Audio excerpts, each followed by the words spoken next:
Hello नमस्कार मित्रों, स्वागत है आप सभी का नॉलेज मंत्रा के ऑनलाइन प्लेटफॉर्म पर। उम्मीद करती हूँ आप सब बहुत अच्छे होंगे और जो भी हमने कंटेंट दिया है यानी कि लास्ट वीडियोस में जितना भी हमने आपको पढ़ाया है सारा कुछ समय के साथ आप सभी रिवाइज़ कर रहे होंगे। ठीक है, तो अपने समय की कीमत को समझते हुए हम अपने टॉपिक की ओर चलते हैं। व्यर्थ की बातों में हम अपना समय नहीं गंवाते हैं। ठीक है, तो लेकिन अपने टॉपिक की ओर बढ़ने के पहले आपसे ये ज़रूर कहेंगे कि आप हमारे चैनल को अगर पहली बार विज़िट कर रहे हैं तो प्लीज़ आप उसको सब्सक्राइब करें और जो बच्चे सब्सक्राइब कर चुके हैं उसको ज़्यादा से ज़्यादा शेयर करें। ओके, और इसको जो है लाइक करना ना भूलें। ठीक है, चलिए अब हम चलते हैं अपने टॉपिक की ओर। तो हमारा टॉपिक चल रहा है दिल्ली सल्तनत में हम फ़िरोज़ शाह तुगलक को पढ़ रहे हैं। ओके, तो हमने फ़िरोज़ शाह तुगलक के बारे में क्या क्या जाना था लास्ट डे, हमने आप सभी को बताया था फ़िरोज़ शाह तुगलक का जो प्रारंभिक समय था वो कैसा था, उसकी उपाधियाँ कौन कौन सी थी, और उसके साथ साथ में हमने आपसे डिस्कस किया हुआ था कि फ़िरोज़ शाह तुगलक दिल्ली सल्तनत का ऐसा शासक है जिसने अपना राज्यारोहण 2 बार करवाया था। ओके, लास्ट वीडियो अगर आपने देखा होगा तो ज़रूर आप लोग ये चीज़ समझने में सक्षम होंगे। तो 2 बार उसने क्यों करवाया था, आखिर सिचुएशन क्या हुई, तो उसके बारे में भी हमने डिटेल से चर्चा किया हुआ है कि जब MBT जाता है कौन से अभियान के लिए, लास्ट में तगी खां के विद्रोह को दबाने के लिए जाता है, तो उसी दौरान जो है उसकी मृत्यु हो जाती है। और ये FST भी इसके साथ होता है। FST means Firoz Shah Tughlaq. तो इस समय सूफ़ी संतों ने इसका समर्थन दिया, किसका, FST का। तो समय को देखते हुए तत्काल जो है मार्च में उसका वहाँ पर राज्याभिषेक कराया जाता है। और जब वो पुनः दिल्ली में लौट करके आता है अगस्त के महीने में, तो इसका जो है पुनः यानी दोबारा दूसरी बार जो है राज्याभिषेक कहाँ करवाया जाता है, दिल्ली में कराया जाता है। ओके, तो इस तरह से अगर हम दिल्ली सल्तनत की बात करें कि दिल्ली सल्तनत का वो कौन सा शासक था जिसका जो है 2 बार राज्याभिषेक हुआ था, तो वो कौन था, फ़िरोज़ शाह तुगलक। एक ये इम्पोर्टेंट बात हो गई। दूसरी चीज़, फ़िरोज़ शाह तुगलक की जो माँ थी वो कौन थी, वो हिंदू थी। ओके, कौन थी, वो हिंदू थी। फ़िरोज़ शाह तुगलक की माँ थी हिंदू, प्लस इसके साथ में गयासुद्दीन तुगलक की भी माँ जो है हिंदू थी। ओके, तो ये चीज़ें थी इस चैप्टर से महत्वपूर्ण बातें, यानी इम्पॉर्टेंट इवेंट थे। अब बहुत सारे इम्पॉर्टेंट इवेंट निकल करके इतने मैटर के अंतर्गत आना है। अब कौन कौन से आपके लिए इम्पॉर्टेंट होंगे उसको समय के साथ हम आपसे डिस्कस करते रहेंगे। ओके, अब हम बात करेंगे, आज हम आप लोगों से चर्चा करने वाले हैं फ़िरोज़ शाह तुगलक द्वारा किए गए सुधार कार्य। तो इसने जो है कौन कौन से सुधार कार्य किए, तो हमने आपको पहले ही बताया है। फ़िरोज़ शाह तुगलक एक, अगर हम कहें, आप लोगों ने उपाधियों में पढ़ा होगा, तो इसको दिल्ली सल्तनत का अकबर कहा गया है। क्यों कहा गया है, क्योंकि उसने लगभग उसी से मिलती जुलती योजनाओं को लागू किया था। इसने जनता के हित के बारे में सोचा, ठीक है, बहुत सारी नहरें बनवाई, बाग लगवाए, ठीक है, और इसके बाद में जो है बंदगान यानी कि दास विभाग की बंदगान विभाग की स्थापना किया और बहुत सारे कल्याणकारी कार्य किए थे, जिसकी वजह से इसको हम दिल्ली का जो है अकबर कहते हैं, यानी दिल्ली सल्तनत का अकबर कहते हैं। ओके, अब इसके बाद में आज हम चर्चा आपके साथ करने वाले हैं कि इसके समय यानी कि फ़िरोज़ शाह तुगलक का, अगर हम इसके काल को कहें तो ये एक सुधारों का काल, अगर हम कहेंगे कि फ़िरोज़ शाह तुगलक का काल जो है सुधारों का काल था, तो ये अतिशयोक्ति नहीं होगी, ये सही होगा और इसके कैरेक्टर से मिलता जुलता भी होगा। ओके, तो हम आपसे बात करेंगे कि ये ऐसा शासक था कि पूरे समय पर जो है इसके समय में जो है शांति समृद्धि छाई रही, और इस शांति समृद्धि में सबसे बहुत बड़ा महत्वपूर्ण योगदान अगर था तो वो किसका था, वो उलेमा वर्ग का था। ओके, किसका था, उलेमा वर्ग ने इसके लिए इसको जो है समर्थन दिया, इस अपने राज्य में शांति समृद्धि स्थापित करने के लिए। ओके, और इसने भी क्या किया था कि उलेमा वर्ग को संतुष्ट रखने के लिए इसने स्वयं को सच्चा मुसलमान कहा। क्या कहा, सच्चा मुसलमान कहा, और बताया, और सल्तनत को क्या बताया, सच्चा राज्य बताया। ओके, तो हम ये क्या हमने क्या जाना कि अगर इसके समय पर शांति और समृद्धि छाई रही तो उलेमा वर्ग के समर्थन में, और इस उलेमा वर्ग ने समर्थन ऐसे ही नहीं किया, उसने जो है उलेमा वर्ग को जो है संतुष्ट रखा। इसी वजह से इस उलेमा वर्ग ने इसको जो है क्या किया, सहयोग प्रदान किया, और इसने स्वयं को जो है दिल्ली सल्तनत का सच्चा मुसलमान कहा और अपने राज्य को जो है सच्चा राज्य बताया। ओके, अब हम अगर इसके बात करते हैं सुधारों की, कि सुधारों में इसने कौन कौन से कार्य किए हैं। हालांकि बहुत सारे सुधार किए हैं, लेकिन आपके एग्ज़ाम के पॉइंट ऑफ व्यू से इम्पॉर्टेंट क्या है वो चीज़ें हम आपके समक्ष लेकर के आए हैं। ओके, तो अगर हम बात करते हैं इसके जो है सुधारों में, तो सबसे पहले दिल्ली सल्तनत का वो पहला शासक था जिसने जो है सिंचाई विभाग की स्थापना किया था। किसकी किया था? सिंचाई विभाग की स्थापना की थी। सिंचाई विभाग को किस नाम से जानते थे इसके समय में? हक-ए-सर्व के नाम से जानते थे। ओके, क्या किया था? हक-ए-सर्व। आपसे क्वेश्चन पूछता है एग्जामिनर कि हक-ए-सर्व क्या था, तो आपको आंसर क्या देना है कि ये एक विभाग था जो कि सिंचाई विभाग था, जो कि फिरोज शाह तुगलक द्वारा जो है इसकी स्थापना की गई थी। ओके, अब इसके बाद में इसने क्या किया था कि इसकी अनुमति, जो इसने हक-ए-सर्व विभाग की स्थापना किया था तो अपने मन से नहीं किया था, इसकी अनुमति भी इसने उलेमा वर्ग से लिया था, क्योंकि ये ऑलरेडी उलेमा वर्ग को जो है क्या करना चाह रहा था, संतुष्ट करना चाह रहा था। इसी वजह से तो इसने खुद को सच्चा मुसलमान कहा है, इसी वजह से कहा है ताकि जो उलेमा वर्ग हो वो उससे असंतुष्ट ना हो। वो बहुत भली भांति ये इस चीज़ को जानता था कि अगर उलेमा वर्ग असंतुष्ट हो जाएगा शासक से तो इतने बड़े राज्य पे शांति स्थापित करना उसके लिए एक बहुत बड़ा चैलेंज पूर्ण कार्य बन जाएगा। ओके, तो इस वजह से इसने हक-ए-सर्व विभाग की स्थापना उलेमा वर्ग की अनुमति से किया। ओके, फिर इसके बाद में दूसरा नंबर पर इसने स्वयं को खलीफा का नायब कहा। किसको क्या कहा? स्वयं को खलीफा का नायब कहा, यानी कि दिल्ली, ये हम कह सकते हैं कि दिल्ली सल्तनत का ये पहला शासक था जिसने स्वयं को खलीफा का नायब कहा था। ओके, और खलीफा की परछाई किसने कहा था खुद को? तो खलीफा की परछाई आप लोग इस चीज़ को कमेंट्स बॉक्स में कमेंट्स करिएगा। अगर जब आप लोग आंसर नहीं दे पाएंगे तो नेक्स्ट डे हम आने वाले वीडियो में आपको इसका आंसर देंगे। ओके, अब इसके बाद में इसको जो मानाभिषेक मिला हुआ था, मानाभिषेक मतलब कि शासक बनने का एक जो पत्र होता है, तो इन लोगों को एक इनका खलीफा होता है, यानी कि मुस्लिम वर्ग में एक सर्वोच्च यानी कि सबसे बड़ा पद होता है खलीफा का, जिससे इनको अनुमति लेनी पड़ती है। जब इनको अनुमति मिल जाती है तभी ये जो है शासक जैसे पद को धारण कर सकते हैं। ओके, तो इसने जो है 2 बार मानाभिषेक प्राप्त किया था। किससे प्राप्त किया था? एक थे अमीरुल मोमिनीन और दूसरे थे मोहम्मद अबू बकर मुतवक्किल ए अल्लाह। इन दोनों लोगों से अलग अलग 2 बार जो है मानाभिषेक प्राप्त किया हुआ था। किसने? फिरोज शाह तुगलक ने। ओके, तो इस तरह से हमने क्या जाना? आपने जाना कि इसने हक-ए-सर्व विभाग की स्थापना की, इसने मानाभिषेक 2 बार प्राप्त किया था, खुद को खलीफा का खलीफा का जो है नायब कहा था। ओके, अब इसके बाद में इसका बहुत महत्वपूर्ण कार्य क्या था कि इसने मज़ार पर स्त्रियों के जाने पर प्रतिबंध लगा दिया था। किसके? स्त्रियों के जाने पर जो है प्रतिबंध लगा दिया था कि कोई भी संत है उसके मज़ारों पर जो है स्त्रियां नहीं जाएंगी, लेकिन इसके पहले स्त्रियां जा सकती थीं। लेकिन इसने क्या किया था? प्रतिबंध लगाया था।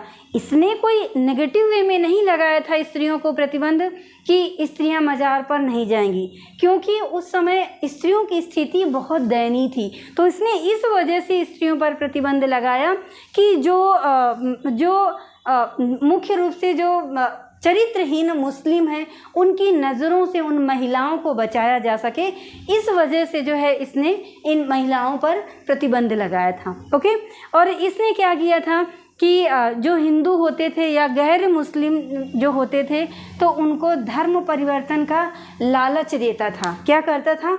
लालच देता था कि आप इस्लाम धर्म को स्वीकार करें, हम आपको अपने दरबार में महत्वपूर्ण व उच्च पद प्रदान करेंगे, प्लस उसके साथ ही साथ जागीरें भी प्रदान करेंगे। ओके, तो इस चीज़ का भी जो है इसने लालच दिया। तो इस तरह से अगर हम कहें कि इसने जो है इस्लाम धर्म के प्रचार में हर तरीके का फंडा अपनाया, इसी वजह से इसने खुद को सच्चा मुसलमान कहा था। ओके, इसके बाद में इसने क्या व्यवस्था की कि राज्य के खर्च पर हज की व्यवस्था करने वाला जो है ये पहला सुल्तान बना था।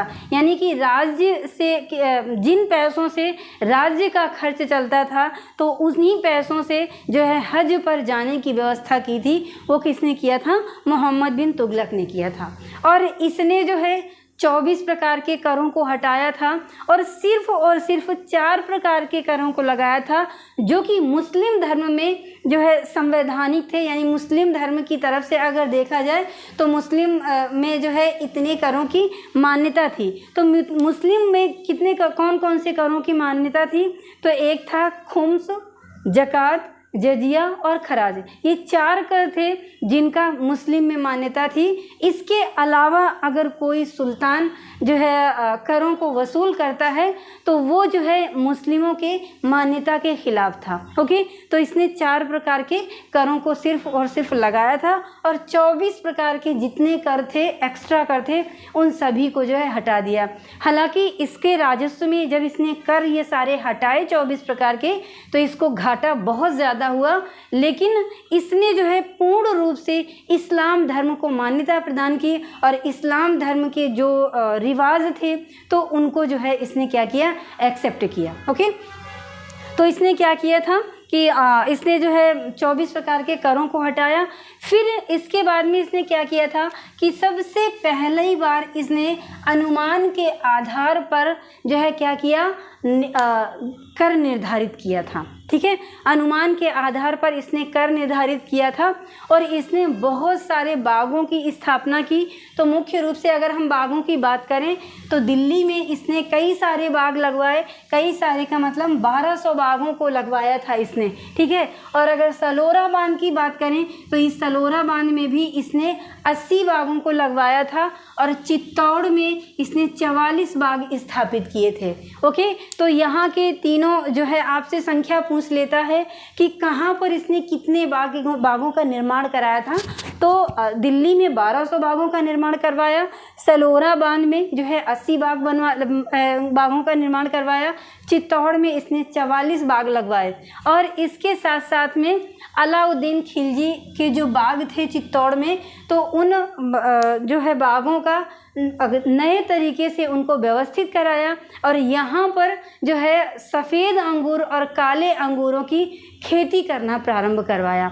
हालांकि इसने इन सारे बागों को लगवाया तो इसको बेनिफिट भी मिला। तो बेनिफिट क्या मिला? इसकी राजस्व को बहुत सारा मुनाफा मिला।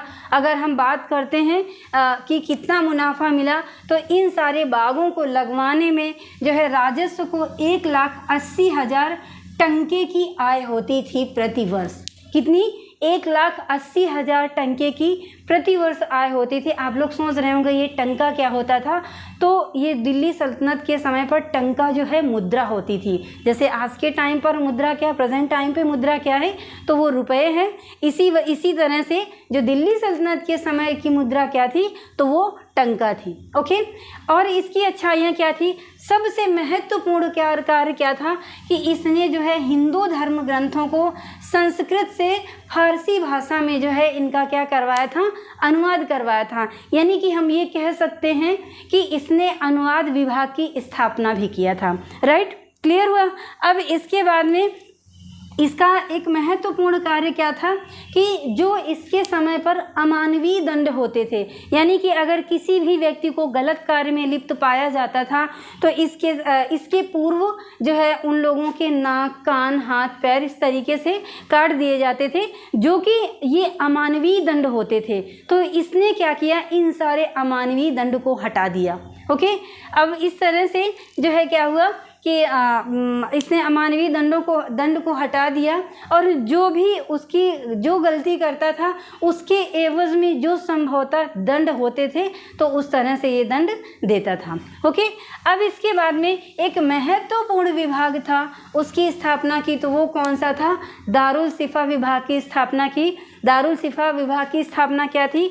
तो इसने अपने समय में बहुत सारे औषधालयों का निर्माण करवाया जो कि दारुल शिफा के नाम से जाने गए। ओके, दारुल शिफा क्या है? आपसे क्वेश्चन पूछता है, डायरेक्ट यहाँ से क्वेश्चन बनता है कि दारुल शिफा क्या है? तो दारुल शिफा है औषधालय यानी चिकित्सालयों का निर्माण करवाना। इसके बाद में दूसरा विभाग था दीवान खैरात विभाग की स्थापना इसने किया था। ये दीवान खैरात विभाग ये कौन सी बला है? तो अगर हम दीवान खैरात विभाग की स्थापना की बात करें तो इसमें विधवाओं व असहाय महिलाओं के लिए व अनाथ बच्चों की आर्थिक सहायता हेतु इस विभाग की स्थापना की गई थी। तो वो कौन सा था? दीवान खैरात विभाग। ओके, खैरात में दीवान खैरात विभाग यानी कि विधवा व असहाय बच्चों की हेल्प के लिए इस विभाग को जो है, इस डिपार्टमेंट को स्टैंड किया गया था। ओके, अब इसके बाद में सार्वजनिक विभाग के का भी इसने निर्माण करवाया। और इसके बाद अगर हम इसके समय पर इमारतों की बात करते हैं तो इसने कई सारे इमारतों का जीर्णोद्धार भी कराया था। तो वो कौन कौन सी इमारतें थीं? तो जो इसके द्वारा जो जीर्णोद्धार किए गए थे तो निज़ामुद्दीन औलिया का जो मकबरा था, इसके बाद में इल्तुतमिश, फिर मुइजुद्दीन बहराम शाह, फिर रुकनुद्दीन फिरोज शाह, रुकनुद्दीन और अलाउद्दीन, फिर मोहम्मद बिन तुगलक के जो है मकबरों का क्या करवाया था? इसने जीर्णोद्धार करवाया था। ओके, अब इसके बाद में इसने क्या किया था कि कुतुब मीनार इसी के समय पर, इसी के शासनकाल पे में जो के समय जो है कुतुब मीनार 4 मंजिल बनी हुई थी, 4 मंजिल तक बनी हुई थी। तो इसी के समय उस कुतुब मीनार पर पक्षाघात यानी कि आकाशीय बिजली गिर जाती है। तो आकाशीय बिजली गिरने पर जो है कुतुब मीनार की जो चौथी मंजिल होती है वो ध्वस्त हो जाती है।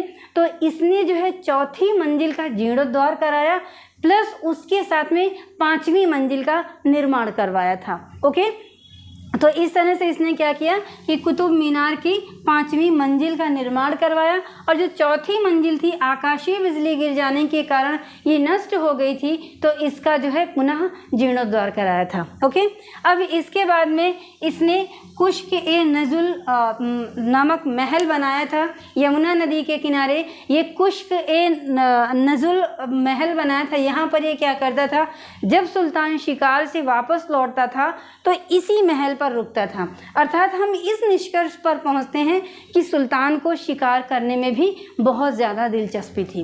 ओके, अब इसके बाद में इसने क्या क्या बहुत सारे नगर भी बसाए थे। तो वो नगर कौन कौन से थे?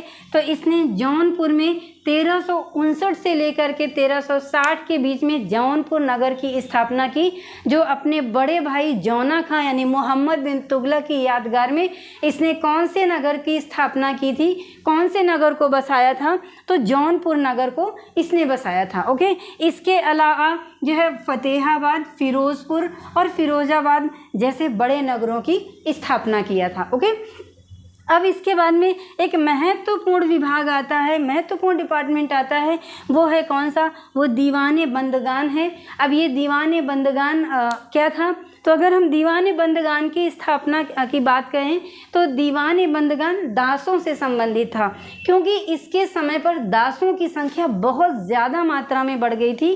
तो इसने दिमाग लगाया कि इन दासों का क्या किया जाए। तो इसने जो है दीवाने बंदगान विभाग की स्थापना करके इन दासों को जो है व्यवसाय में लगा दिया। ठीक है, ताकि जिससे कि दास रख रहा था तो उनके भी रख रखाव के लिए तो खर्चा चाहिए ना। तो इसने यही दिमाग लगाया कि हम ऐसे विभाग की स्थापना करें जिससे कि जो इतनी ज़्यादा मात्रा में दासों की संख्या है तो इनको रोज़गार भी मिल जाएगा और इससे क्या होगा, राजस्व को आय भी मिलेगी। ठीक है। तो इस तरह से इसने क्या किया था, दीवाने बंदगान की स्थापना किया था। पहली बार इसने व्यावसायिक शिक्षा की नीति लागू की थी अपने समय पर। व्यावसायिक शिक्षा की नीति हमने आपको बताया ना कि इसके समय पर बहुत सारे दास थे और उन दासों को बहुत अच्छे तरीके से ध्यान भी दिया जाता था और उनकी योग्यता के अकॉर्डिंग उनको सारे विभाग दिए जाते थे। यानी जो सैनिक गुणों में निपुण होता था तो उनको सैनिक गुण दिए जाते थे, सैनिक प्रशिक्षण दिया जाता था। और इसके बाद में अन्य चीज़ें अलग अलग तरीके से उनके टैलेंट के अकॉर्डिंग जो है इनको व्यवसाय भी प्रदान किया जाता था। तो इसने क्या किया था, व्यावसायिक शिक्षा नीति लागू की थी इसने, ठीक है, कि उनकी योग्यता के अनुसार जो है आने वाले समय में दासों को क्या मिल सके, उनको अपना रोज़गार मिल सके। अब इसके बाद में इसने जो है सबसे पहले रोज़गार विभाग की स्थापना किया था। आपसे क्वेश्चन पूछता है कि दिल्ली सल्तनत में रोज़गार विभाग की स्थापना करने वाला शासक कौन था, तो फिरोज शाह तुगलक था। तो ये थे इसके जो महत्वपूर्ण जो सुधार कार्य थे, इनके बारे में भी डिस्कस किया हमने। अभी जो बचे हुए हैं कल के वीडियो में जो बचे हुए हैं उनको हम सबको कंप्लीट कर देंगे, ठीक है। लेकिन आपके लिए ये आवश्यक है कि जितने भी इसने सुधार कार्य किए हैं इसको समय के साथ रिवीजन करते जाइए। रिवीजन करते जाएंगे तो बेनिफिट आपका होने वाला है, ठीक है। अब वो बेनिफिट आपके आने वाले एग्ज़ाम में मिलेगा। अदरवाइज़ आप अगर रिवीजन नहीं करेंगे समय के साथ, एग्ज़ाम की डेट आ जाएगी और आप परेशान हो जाएंगे, ठीक है। तो आज के लिए इतना ही। आज का लेक्चर आज हम अपने लेक्चर को यहीं पर विराम देना चाहेंगे। नेक्स्ट डे जो बचे हुए उसके सुधार कार्य हैं, कुछ ऐतिहासिक स्थल हैं जिनकी इसने स्थापना किया है और कुछ स्तंभ हैं, अशोक के स्तंभों को भी इसने स्थापित किया है। कहाँ स्थापित किया, कैसे स्थापित किया है, इसके बारे में भी हम कल आपसे डिटेल में चर्चा करेंगे। ओके, तो बने रहिए आप हमारे साथ। आज के लिए इतना ही, मिलते हैं नेक्स्ट डे नए वीडियो के साथ। तब तक के लिए स्वस्थ रहिए, मस्त रहिए, मुस्कुराते रहिए। ओके, धन्यवाद।